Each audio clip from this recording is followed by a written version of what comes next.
नेतृत्व का और आपकी यूनियन का आभार व्यक्त करता हूं कि उन्होंने आज इस अवसर पर एक मैसेज के लिए, एक संदेश के लिए मुझे आमंत्रित किया। मैं इस अवसर को अपने जीवन का स्वर्णिम अवसर मानते हुए उपस्थित हुआ हूँ। साथियों, हमने कार्यक्रम की शुरुआत की तो माँ सरस्वती का दीप प्रज्वलन किया, जो हमारी परंपरा थी। परंपराओं के साथ रहते हुए हम आगे बढ़ रहे हैं। ये हमारे लिए एम्प्लॉयज एसोसिएशन के लिए एक अच्छा संकेत है कि हमने पीछे का भी कुछ नहीं छोड़ा है और आगे के विज्ञान की तरफ भी हम कुछ बाकी नहीं रखना चाहते हैं। तो ये हमने अतीत को साथ में रखते हुए विज्ञान की ऊंचाइयों तक पहुंचने के जिस ध्येय के साथ मैं ज्यादातर यूनियनों में जाता हूँ, कार्यक्रम अटेंड करता हूँ, तो ये चैप्टर कई जगहों पे बाकी रह जाता है। सरस्वती वंदना या सरस्वती का दीप प्रज्वलन नहीं होता है। इसका मुझे थोड़ा मन में रहता है कि हम लोग ट्रेड यूनियंस का काम करते हैं, लेकिन विज्ञानवादी विकासवादी सोच के साथ कहीं न कहीं हम परंपरा से दूर हो रहे हैं, जिसका खामियाजा हमें हमारे संगठनों में भुगतना पड़ता है और आगे चल के हमें नुकसान भी उठाते हैं। साथियों, आज जिस रेफरेंस में हम इस आयोजन को कर रहे हैं और इस स्टेट कॉन्फ्रेंस को कर रहे हैं, इस रीजनल कॉन्फ्रेंस को कर रहे हैं, यह स्थिति एक बहुत विकट स्थिति है। ये बहुत सामान्य स्थिति नहीं है कि हम लोग इस तरह से एकत्रित होकर कुछ कर पा रहे हैं। ये कोई बहुत छोटी स्थिति नहीं है। अभी आपके पूर्व के दो वक्ताओं ने एक ही बात पे प्रकाश डाला कि हमारे पदों में भर्तियां कम है, जितने उपलब्ध पद है उसके अकॉर्डिंग भी हमारे यहाँ पे वो जो कर्मचारी होने चाहिए उतने कर्मचारी नहीं है। मुझे आते ही ज्ञात हुआ कि यहाँ 33 रिक्रूटमेंट्स होती है, कम से कम आवश्यकता 33 स्वीकृत पद है। अब स्वीकृत पद 33 है और उसमें 16 और 19 से काम चलाना पड़ रहा है। तो ये हमारे लिए चिंता का विषय नहीं, इस देश की केंद्रीय सरकार के लिए चिंता का विषय होना चाहिए कि जिस संस्थान को हमने खड़ा किया उस संस्थान में जितने पदों की स्वीकृतियां हमें दी, उन स्वीकृत पदों को भी अगर हम पूरा नहीं कर पा रहे हैं तो इस देश को चलाने में हम कैसे सक्षम हो पाएंगे। इस देश के एक वनस्पति सर्वे का विभाग है और वनस्पति सर्वे का विभाग कोई नया तो नहीं है। अंग्रेजों ने तो 1890 में बनाया, उससे पहले महर्षि चरक तो उस समय ही लग गए थे कि जो वनस्पति काम की नहीं होगी उसके ऊपर रिसर्च करूंगा। उन्होंने तो सारी वनस्पतियों को खोज के चरक शास्त्र लिख डाला और आज सारी वनस्पतियां हमारे काम आती है। तो हमारा इतिहास भी उन कामों को करता था जो हमारा विज्ञान करता है। लेकिन उस समय हमने महर्षि चरक जैसे लोग दिए, तो हमें अगर आने वाले समय में अच्छे साइंटिस्ट देने हैं और इस समाज को अच्छे विज्ञान की तरफ ले जाना है, तो कहीं ना कहीं ऐसी संस्थाओं को जो देश की तरक्की को, देश के विकास को, देश के स्वास्थ्य को और देश के विज्ञान को रोजाना नए अनुसंधान देने के मुकाम हासिल करवाती है, ऐसी संस्थाओं को भी अगर अपन खाली रखेंगे तो ये हमारे देश के लिए बहुत बड़ा चिंता का विषय है। इसलिए जो केंद्र से साथी आए हुए हैं और जो इस कार्यक्रम के बाद आगे जाके बड़े निर्णय लेने में भूमिका अदा करेंगे, उनसे इस पूरे एसोसिएशन हॉल की तरफ से मेरी ये गुजारिश रहेगी कि इस विषय को गंभीरता से लेते हुए कम से कम जो स्वीकृत पद है उतनी भर्ती को कराई दीजिए। हमको पूरे के पूरे पब्लिक सेक्टर को बचाने में लगे हुए हैं। आज ये देश निजीकरण की तरफ जा रहा है। आज बैंकों का निजीकरण हो रहा है, ट्रेन और एयरपोर्ट और प्रत्येक पब्लिक सेक्टर के संस्थान का निजीकरण किया जा रहा है। ऐसी स्थिति में जब सारा ही काम निजीकरण किया जा रहा है तो देश के पब्लिक सेक्टर को बचाना हमारे लिए चुनौती है।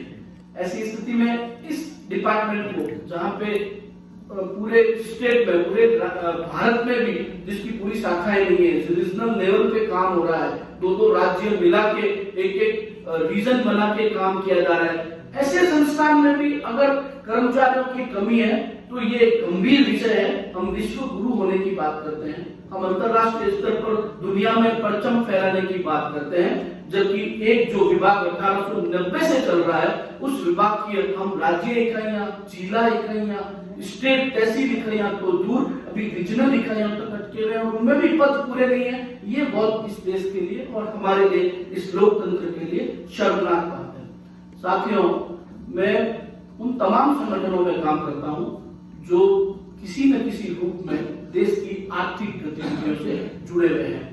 कहीं न कहीं इस देश के आर्थिक विकास में वो अपना महत्वपूर्ण भूमिका अदा कर रहे हैं और उन संगठनों में काम करते हुए मुझे यह देखने को मिला कि एक तरफ आप जैसे शिक्षित साइंटिस्ट लोग इस देश को चलाने में भूमिका अदा कर रहे हैं, तो दूसरी तरफ अनपढ़ और बिल्कुल समझहीन लोग भी इस देश के विकास में उतना ही योगदान दे रहे हैं। आपका योगदान, आपकी शिक्षा और आपके संस्कारों से इस देश के लिए महत्वपूर्ण है, लेकिन उनका योगदान जिनके पास शिक्षा और संस्कार नहीं है, फिर भी किसी न किसी रूप में आप और हमारे साथ जुड़कर काम करते हैं और हमारे संस्थानों को आगे बढ़ाते हैं। मैं इस बात को इस तरह से समझाना चाह रहा हूं कि आप जब यहाँ काम करते हैं तो आपके यहाँ ऐसे बहुत से लोग हैं जो प्राइवेट सेक्टर के हैं, जो किसी न किसी रूप में आपका सहयोग करते हैं, चाहे आपको पानी पिलाने का काम हो और चाहे आपके इस पूरे प्रेमाइसेस की सफाई का काम हो, तो वो इस संगठन की, इस ऑफिस की आत्मा है। वो इस ऑफिस को, ऐसे ऑफिसों को चलाते हैं। उनको हम प्राइवेट लेवल पे ठेका प्रणाली से लाते हैं और काम खत्म होने के बाद उनको घर भेज देते हैं। उनको जीवन में ना तो रिटायरमेंट के बाद अच्छा फंड मिलता है, ना उनकी कोई पेंशन होती है और ना ही कोई सामाजिक सुरक्षा होती है। वो जब तक हमारे साथ रहते हैं, काम करते हैं और जैसे ही उनका काम खत्म होता है और यहाँ से चले जाते हैं, ऐसे लोगों के बारे में कौन सोचेगा? ऐसे लोगों के बारे में सोचने का काम भी हम लोगों का है। तो हम सिर्फ पद भरने की बात नहीं करते हैं, जो लोग हमारे साथ मिलके प्राइवेट सेक्टर में ठेका प्रणाली में काम कर रहे हैं, उनको कम से कम वर्क चार्ज के मैनुअल में तो फिक्स करावें। ऐसे लोगों को ऐसा अनुबंधित करावें कि कम से कम वो अपने जीवन का अंतिम पड़ाव निश्चित तौर पर यहीं पे काम उनको मिलेगा। ऐसी व्यवस्था को उनके लिए कर दें कि ऐसे जो हमारे यूनिट्स में काम करने वाले लोग 5-5, 10-10 साल की सेवा दे चुके हैं, उनको नियमितीकरण तो नहीं कर सकते, लेकिन कम से कम उनको स्थायीकरण तो करावें कि वो यही काम करेंगे और उनका जीवन गुजर बसर यहीं से होगा। उन लोगों के लिए सोचना भी हमारा दायित्व है। लेकिन क्या होता है कि हम लोग जब काम करते हैं तो इस देश का एम्प्लॉइज दो भागों में बढ़ जाता है, एक ऑर्गेनाइज सेक्टर और एक अनऑर्गेनाइज सेक्टर। ऑर्गेनाइज सेक्टर को पे स्केल होती है, रिटायरमेंट होता है, पेंशन होती है, उसके जीवन की पूरी सुरक्षा होती है। दूसरी तरफ अनऑर्गेनाइज सेक्टर, वो भी देश के विकास के चक्के में बराबर चल रहा है, उसके लिए कुछ भी नहीं होता है। जब हम अपनी मांग को लेकर आवाज उठाने के लिए एकजुट होकर प्रयास कर सकते हैं, तो देश में पब्लिक सेक्टर को बचाने के लिए हमें कुछ प्रयास करने चाहिए।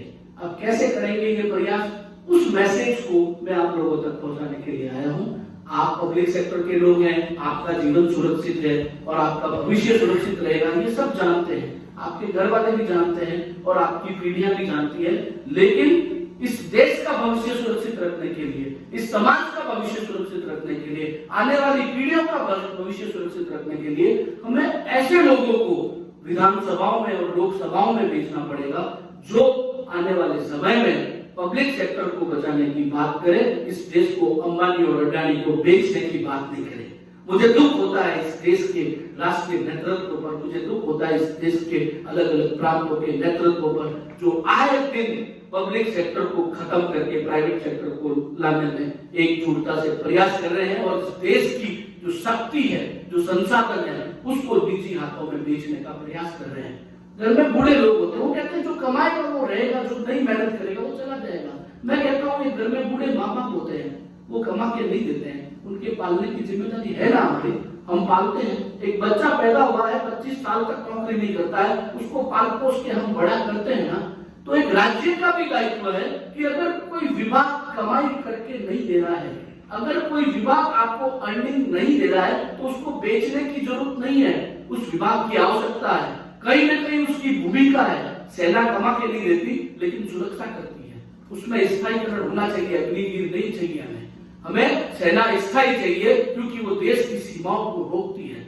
आज अनुसंधान का विभाग है, सर्वेक्षण का विभाग है, अर्निंग्स नहीं करता है, लेकिन ऐसे रसायन को खोज के निकालता है, ऐसी औषधि को पता करता है, ऐसे वनस्पति का सर्वेक्षण करता है जिसकी पहचान मात्र से, संजीवनी बूटी की पहचान मात्र से लक्ष्मण की जान बच गई थी।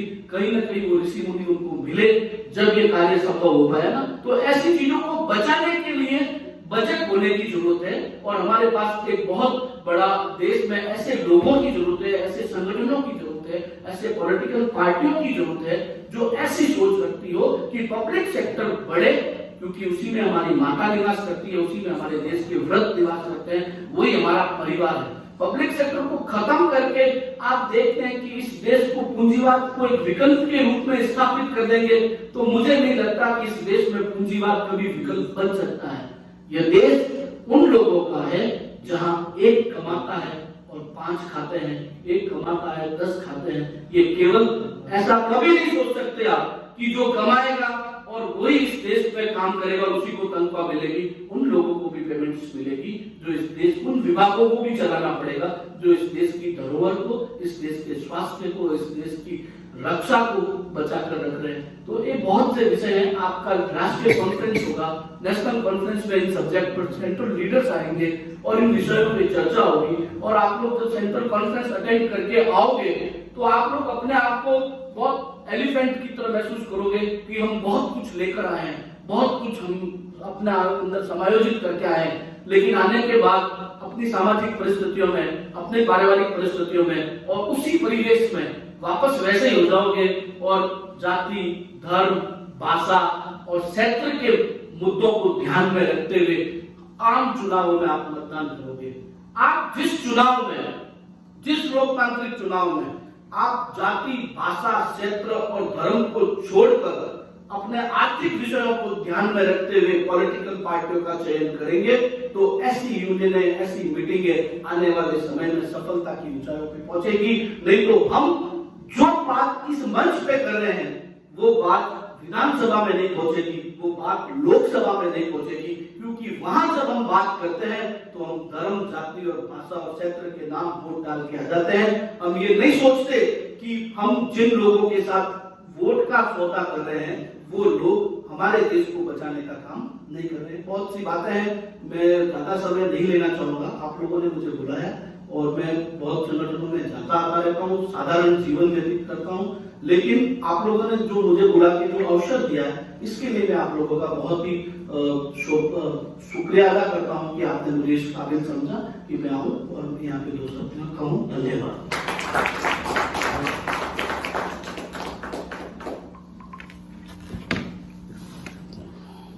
बहुत ही शानदार